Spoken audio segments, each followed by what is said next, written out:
This is the Conscious Planet Network with your host, myself, Gaianna Sophia. In these episodes, we'll be diving into inspirational stories of change, new technologies, and people really making a difference.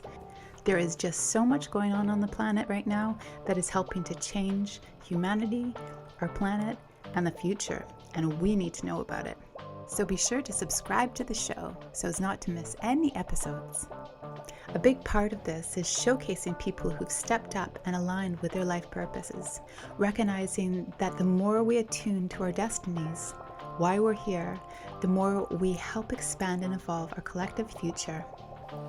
At the beginning of each show, I'll be sharing stories and tips on how to align your life to a higher purpose of being here to deepen into your destiny. The Conscious Planet Network is an exploration of the evolution that is already in progress, one that you and I are a part of, that's happening on an individual and global level. There are so many people right now who are contributing to changing the tides of our future. Are you ready to be inspired?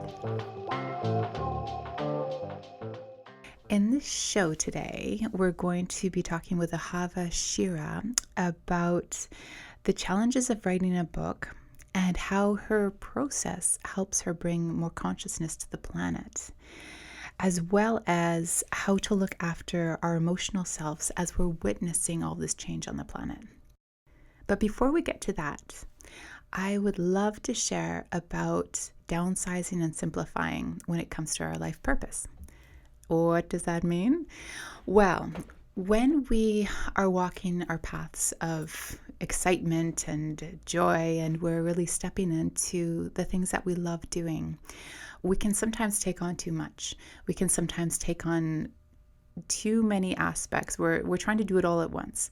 And so what I wanted to talk about is downsizing. And so in order to maintain our momentum and our movement forward, a good example of this week has been that when I started this radio show, I wanted to do everything around it, and I wanted to be on YouTube. I wanted to pop it up on YouTube. I wanted to put it on a podcast. I wanted all these different types of social media experiences. I wanted to just put it out there.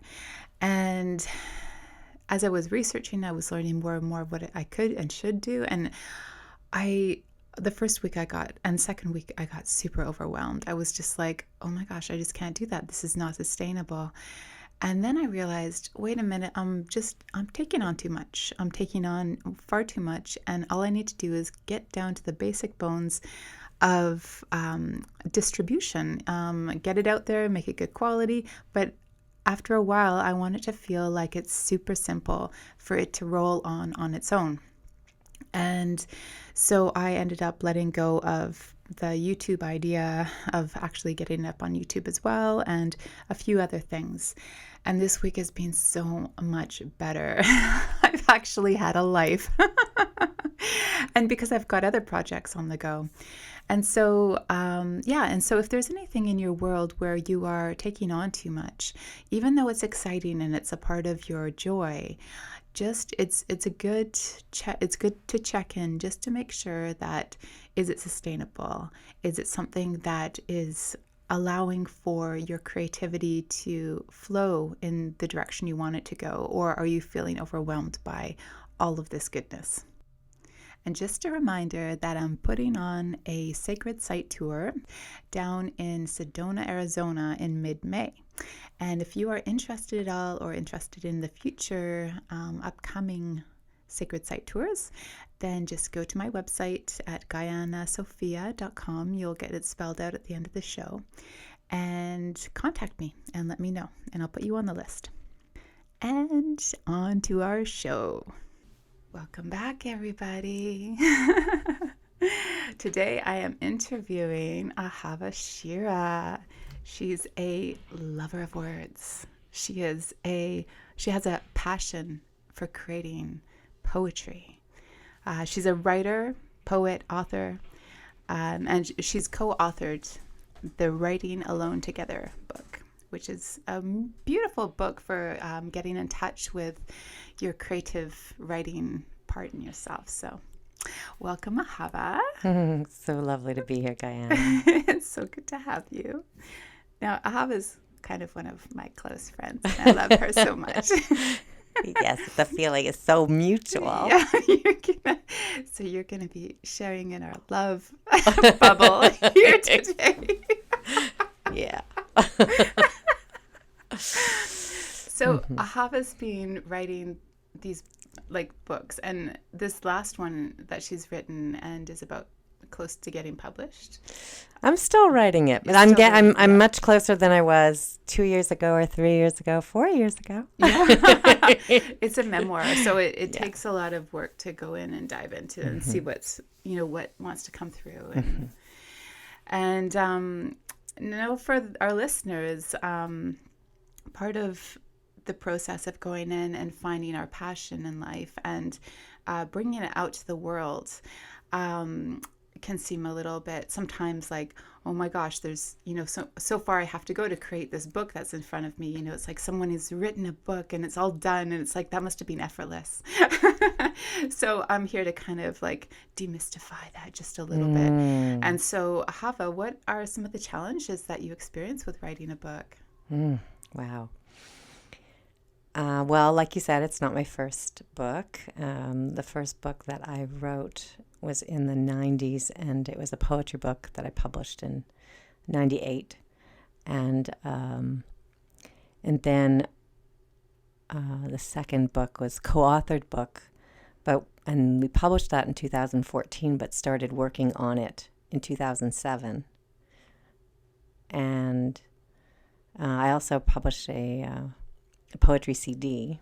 So I'm kind of just, as I speak this, I'm kind of getting a sense of, okay, looking at a little bit at my body of work. So when you say the challenges of writing, I want to remind myself, okay, and because the thing is that in between each of the sort of the final products that I came up with in terms of books, CD, were also other manuscripts that I started but didn't finish, or are still there, but never turned them into books. Literally a couple of hundred of journals that I've been writing over the past 30 more years. And also, a master's project and a PhD thesis, which I've turned into both, the PhD actually, into a part of my work in the world with Loving Inquiry. So, there's... I think this is true for really probably all creators, certainly writers, that the steps toward the final book in your hand are many and varied. And sometimes they consist of starts along certain pathways, and then realizing, okay, I've followed that one, and now I'm going to follow this one. I've totally experienced that, where there's it's like, you get 10% in or you get 20% in, and you're like, oh, wow, this opened up something for me, but I'm going along. That's not quite accurate. That's not quite aligned for me. And so, what is aligned, and doing check-ins and then re-steering. Exactly. I mean, I know that it's been such a joy and really intriguing to witness you do that with your work over the past few years. Stepping deeply into one body of, creative offering work in the world, and then this big shift for you. And so we do that, right? We do that. We follow these paths, and then that's the part of the joy, and sometimes part of the challenge is that they transform as we go down them.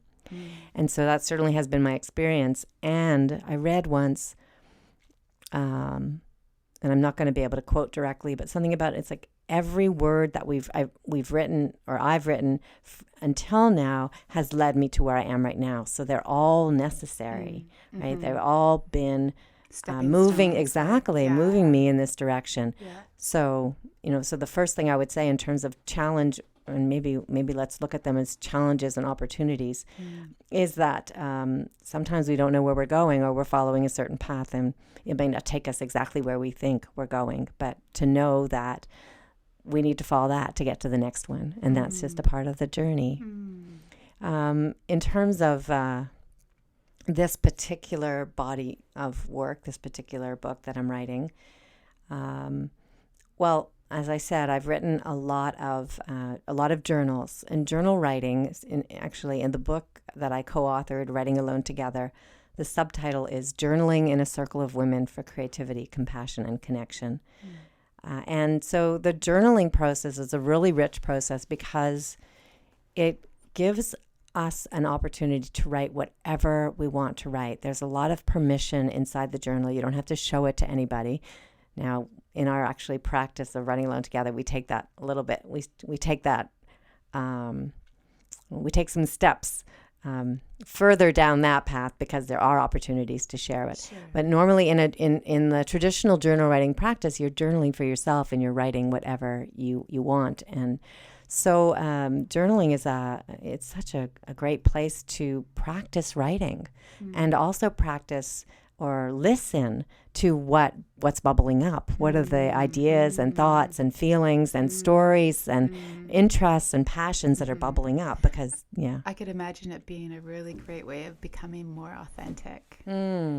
Yes, because, if you keep allowing yourself to be there and then you go back and you read and you see, this is what matters to me. If I keep writing about it, this obviously matters to me. Or if I keep writing those words in those ways, or I keep, tightening the language on the page over and over and over again, because I'm interested in form, not just in content.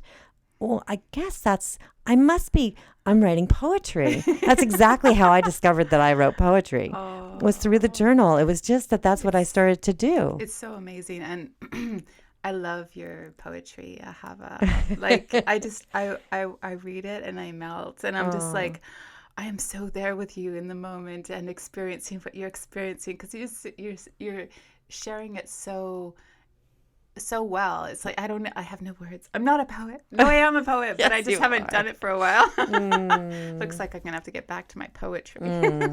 Well, poetry certainly has been and continues to be such a rich way of expression and of imagination and imagining and playing with images and playing with sound too. It's one of the things, as I keep talking, you'll hear me talk over and over again what I love about writing, because it's such a passion of mine and I've been doing it for so long. I am a lover of words. I love how words sound. I love how they mean. I love how they feel. I love literally love writing them on the page. Wow. There's something like, I dance too, and when I write, it's like I dance. My fingers get to dance on the page. So yes, there's a lot of joy for me in the writing process and in the act of writing, and then in the listening to writing too, and speaking writing out loud is very rich also. It's one of the things I'm excited about as I move toward the publication date, which I have no idea at this point. I know it's going to come, but I don't know when. One of the things that I'm really excited about and sort of gearing up for is that opportunity to be back in front of people, as I've done before, because I've done a lot of performance and spoken word and sharing, but to be back in front of people sharing my words, verbally, and my stories. And so that'll take me, I'll let that segue me into this idea of writing a memoir, because as a journal writer, I'm often writing about my own personal experience. And in my poetry, I'm also often writing about my own experience. So what would make memoir different than those things? And well, that's what I've been learning.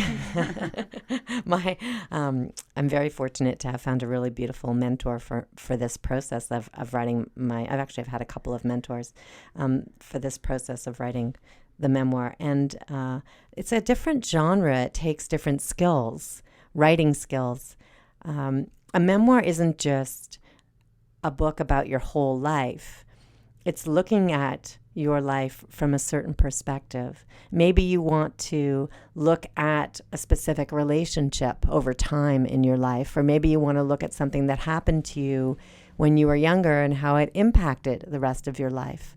Or, maybe there's a passion that you started having when you were young and you followed it through, and you want to write about how it developed and changed.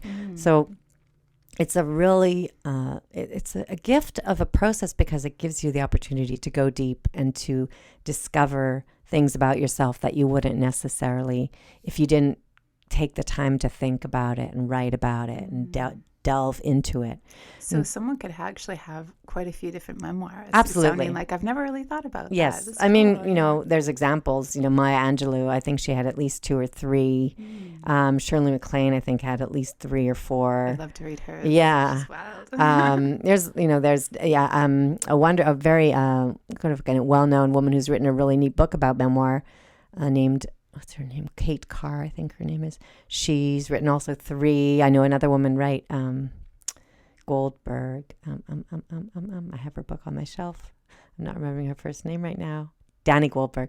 She's written, I think, also 3 memoirs. So it's not Joan Didion, I think, has written also at least that or more. So yes, you don't have to just write one. Right. Natalie Goldberg has written at least a few too. That's I think. So cool. It's the lens in which you're looking back your life. Absolutely. And what the story you're wanting to tell. Absolutely. We are so multidimensional. We've lived so many lives and so many aspects of our lives. So it only makes sense that we can't fit it all into one book. Absolutely. And that's actually, speaking of challenges, that's a part of the challenge of of writing this book is for me to decide what stays and what doesn't, and then the trajectory that I'm telling and the story I'm telling and the particular focus, and it takes time. That's why I'm in year 4 or 5 or something of writing this book, because it does take time, because as I start to unravel the stories and the stories unravel more, and and then I start to see a little bit more and more of what is it that I'm really, really wanting to look at and explore. And what I love about this is I know you're not a perfectionist in this area. This is not why it's taking time, and you're developing. It's like you're learning how to tell the tale. Absolutely. And it's really exciting because I have a lot of experience as a writer, as a journal writer, as a poet, as a published author in, through my academic work. So I have a lot of experience, but I've never written a memoir, and a memoir is different than those other genres of writing that I've already done. So it's meant that I've had to learn what are the skills and what does it take. And curiously, one of the things that I've learned is that a memoir is kind of like a novel in that it's but it's true, so it's nonfiction, it's true, but it's still set up as if you are taking the reader through the journey, not telling them what happened, but showing them and taking them through. And so it's required me to think like a novelist, to think about setting, character, dialogue. Juicy. Very, very, and a little scary. Like, wow. And of course, the question was like, can I? It's actually a question that I've lived with for a long time. Anytime I sort of embark on a new genre of writing or a new writing process, it's like, can I pull this off? And I did. I was like, oh, can I do this? Can I make the shift from the genres I've already done to this? And so, the other day I met with my editor, and she said, "You did it! You did it!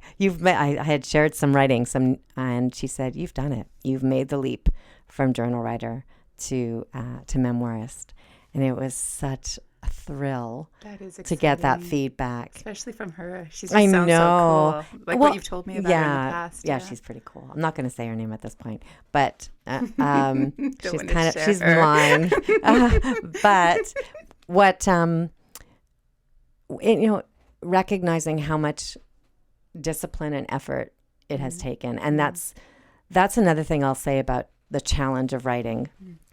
I think because there's so many books out there and so many people writing that we think, oh, I can just write a book. And if you have that desire, I say go for it.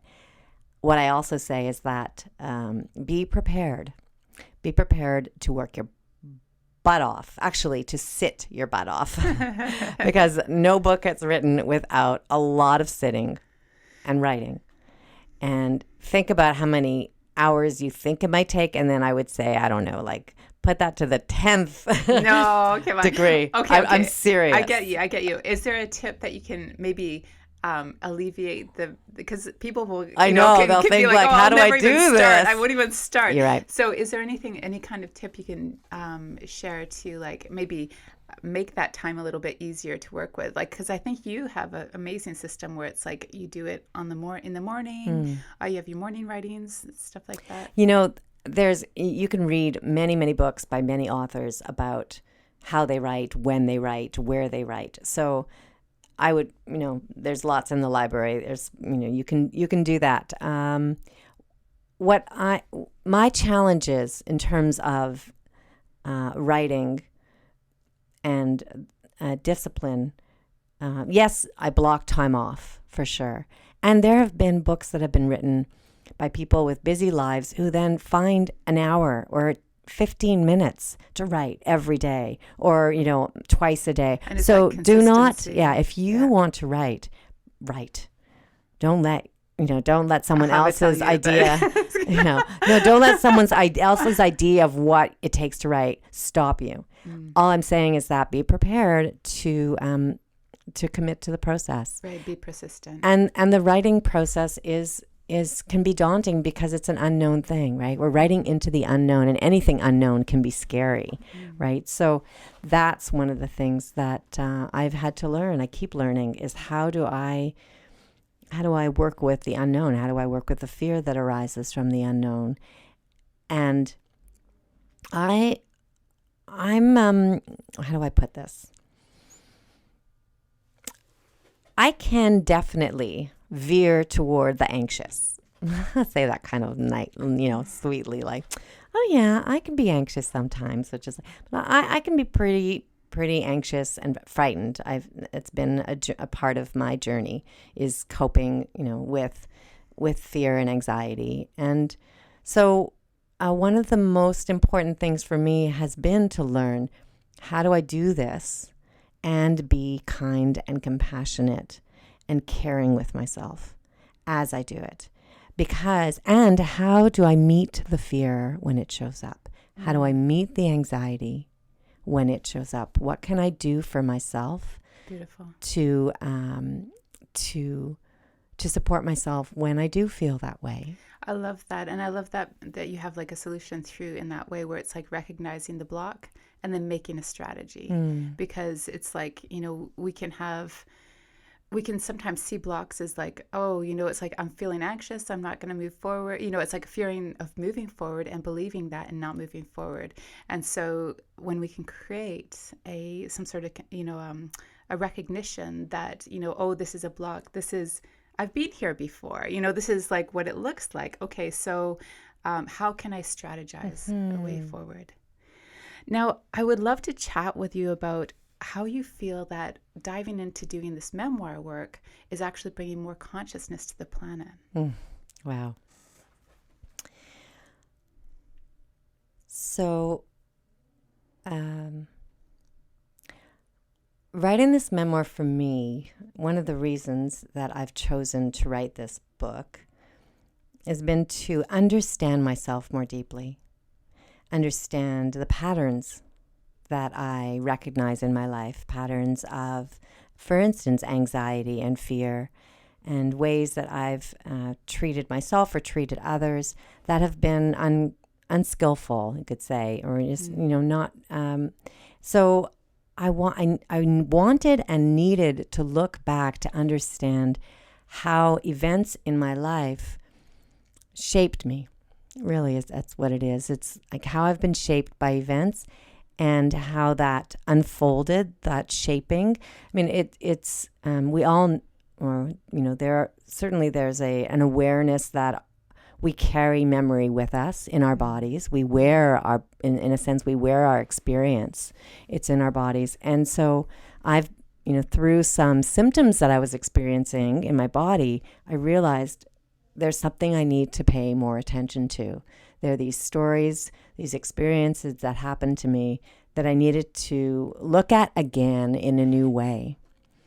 And so for me, what it's been is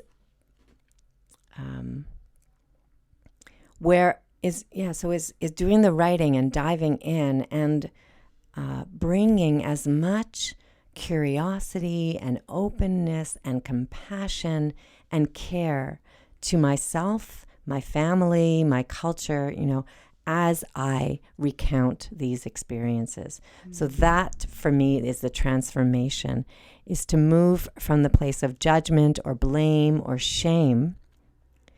Even those might be some of the things that I'm seeing, those were some of the things that were impacting me, those kinds of challenging dynamics in family, in relationship, but to remember those experiences with kindness and compassion, and to bring a sense of understanding to how things happened, and then how I was shaped by those things, and how also I have been relearning or unlearning or transforming how I am in the world. So there's a choice.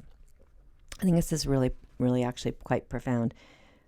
The only way we can choose to live differently is if we know how we already live. In other words, we have to see the challenge, the difficulty, before we can actually decide to change it. It's true. And so that is where the looking back and the understanding and seeing clearly as possible, some of the events that happened, the situations, the experiences, and then say, okay, so that's the pattern. That's how the pattern got shaped and formed. And now, because I see it, I can say, how do I do this differently? Right? And this has been my journey for, this is not a new journey. I've been on this journey for, again, probably as long as I've been writing. So as an adult, for 30 years. But as we know also, it's a spiral, right? We just keep moving deeper and deeper. There's more layers that we can uncover.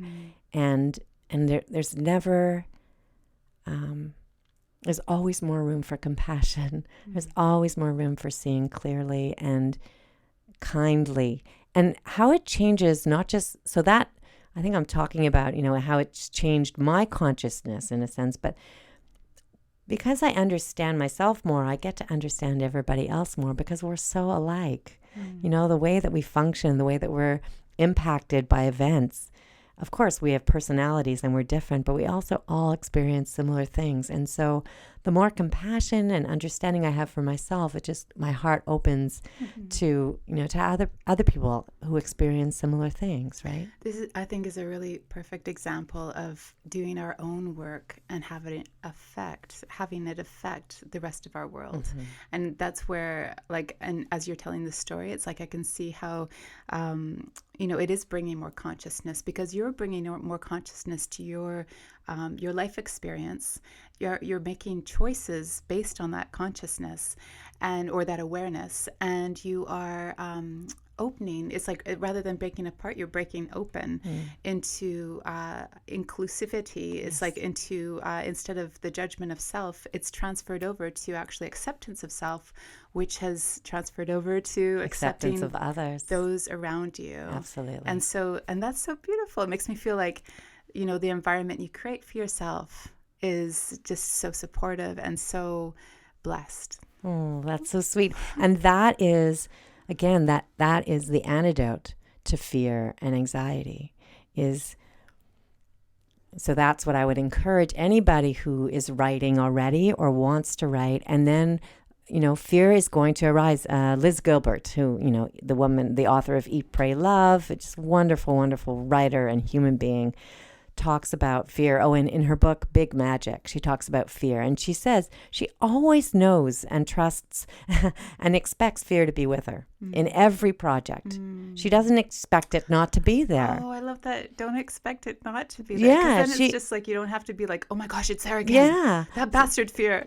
Exactly. No, she expects it to be there because she's embarking on a new journey into the unknown. And the unknown is a place of, fear comes up when we're facing the unknown. Isn't that the truth, though? So what she says, though, is so lovely. She has an analogy of going on a road trip, and fear is not, and they're in a drive, like in a car, and fear is in the back seat, and she knows fear is there, but there's certain rules.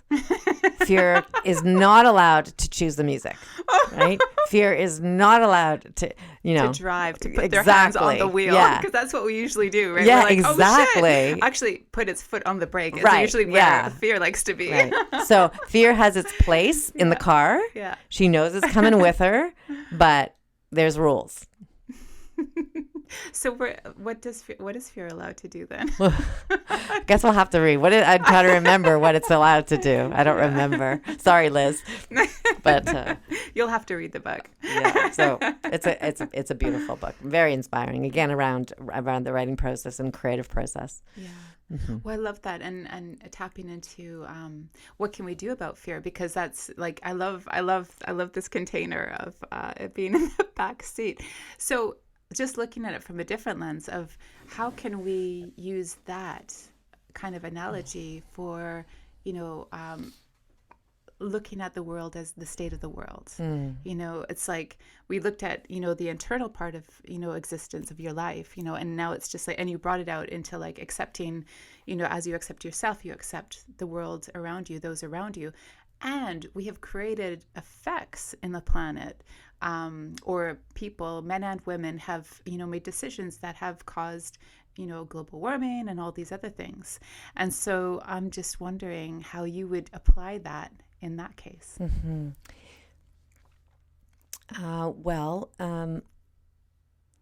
think I do the same thing, which is that recognize, meet fear when it shows up. So, when I do hear about, I go see a movie about climate change, or I hear about, that, what did I hear recently? I heard something about Canada, that our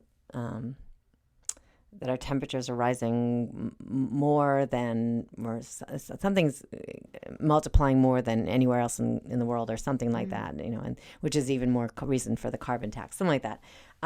So, if fear shows up, fear, of course, it's, there's anxiety there. Oh my God, what's going to happen?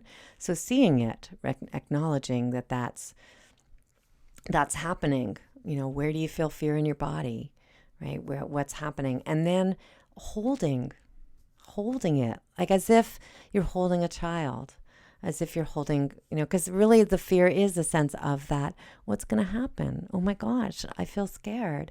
And so instead of saying, oh, get lost, it's like, oh no, you feel scared. I feel scared. Oh. So being tender with that fear. Yeah. And then it's, so, having compassion, having a kindness for the planet in a sense, like, okay, so we're afraid, and we have a right to be afraid. And we also love it. So let's have some compassion for it. And let's also think about, well, what can I do? What can I do to support more healthier choices? Like what are the healthier choices that I'm making? And it could be, there's so many different things from for instance, for myself, it's staying closer to home, eating local, not flying so much. This year is a big year for me. I'm actually doing something. I wasn't going to talk about this. Okay. I'm shopping less. I'm not actually. Spill all. No. So shopping in my own closet is what I'm doing. Learning to live well with less. Right? I love that. And I was looking at my wardrobe like yesterday, and I was just like noticing how it's like, wow, I'm buying so much less now. It's like I've decided to like cut down to like basic stuff on what I need. I won't buy stuff that's heavily plasticed. Even though our last show we were talking about how plastic might be the nature actually raising the estrogen levels on the planet. I thought that was a really hilarious take on it. Yeah. But anyway, so estrogen levels on the planet, so that, to combat the testosterone that's been so present, right, the past 2,000 years or more. And yeah, just seeing how it's like, I was actually really proud of myself. I was feeling like, mostly I go for clothing that is in secondhand shops and stuff like that. And it just feels so good to know, and secondhand cars, and like, it feels so good to know that I'm recycling and I'm doing all of that. It's really sweet.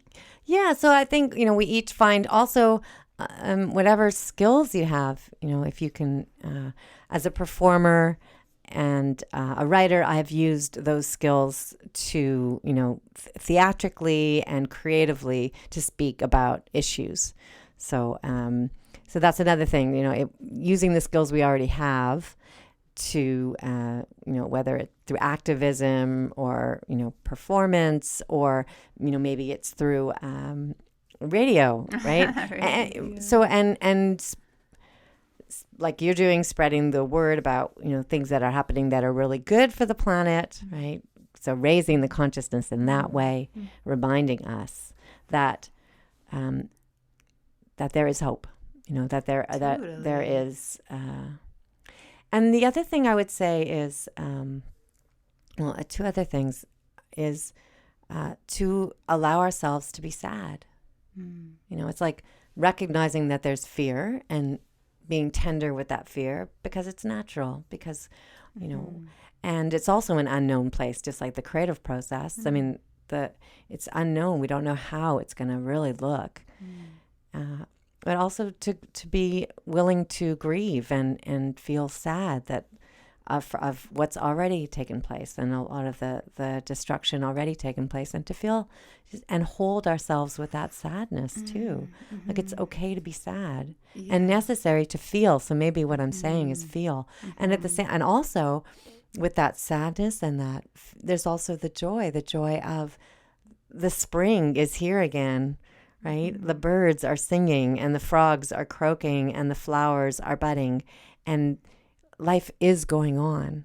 It might look different, and it might continue to look different, and it still is. And we still need to be present and available and in love with whatever life is. Right? So it's adapting to, how life is for us. And I think about that as a woman who is in my 5th decade. And I think so much of, what I need to allow myself is to be the one who is, as she is changing. I wrote about this years ago in one of my journals. I can remember it from the 90s. But in other words, that the planet is also changing. And so are we changing. And I think we get afraid of change.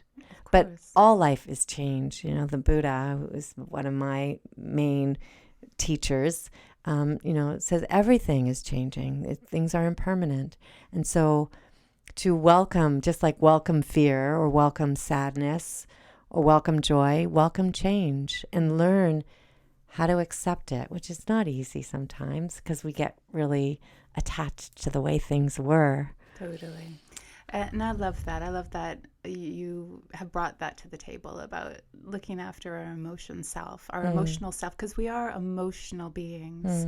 This is part of who we are, and we are afraid. And so it's like learning how to look after that aspect, make our empowered choices around it, but look after that aspect in ourselves, because if we keep pushing it down and trying to be brave, or like trying to be, like, oh, I just won't even think about it, or, it's like, the more we can actually get into that grief, I believe that the more we can get into that grief and move through it, then we can actually get empowered. Because up until then, we tend to just get stuck and stay in fear, and then resist and push away. And so by going through that grief, allowing ourselves to feel those feelings, right? It's like, bless us.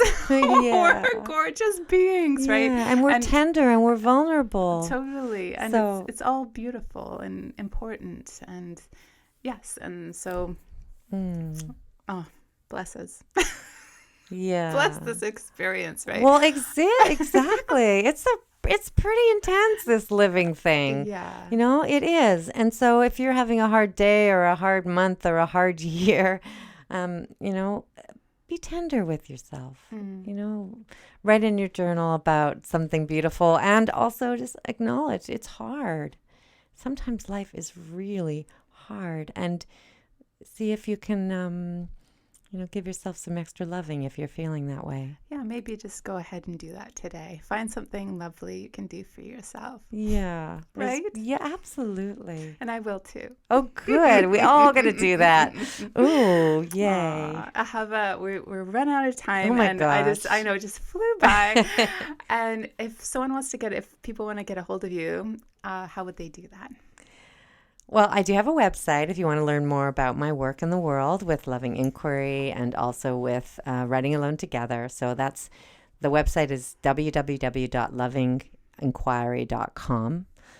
And otherwise, I guess you can email me I guess there's an email address associated with my website, which is ahava@lovinginquiry.com. Awesome. So you can email me and stay tuned. I look forward to coming back again when I can share more of the nitty-gritty details of my memoir, and I'd love to come back and share an excerpt. Oh, sure. That would be so delicious. And you can come and join our love bubble once again. Yes, exactly. I hope you all enjoyed our, sort of peering into or listening into our love bubble.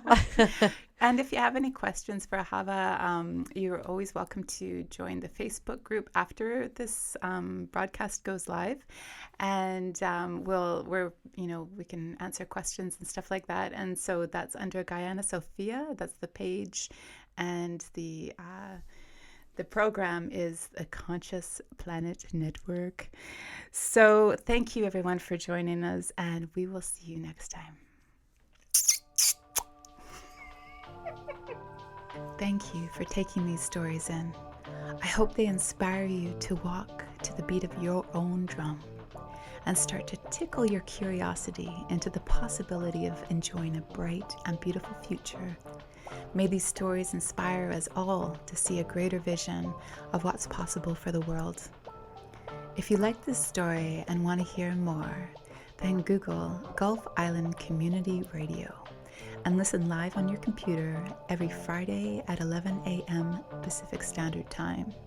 You can find out more about me, Gaianna, at GaiannaSophia.com. That's spelled GaiannaSophia.com, where I've got links to my YouTube channels, and you get to see me live, where you can tune in and listen to the recordings of this show online. If you know of a special someone who would love this program, then be sure to send it along to them. Thanks for listening to the Conscious Planet Network, broadcasting to you from the Gulf Island Community Radio. See you next time.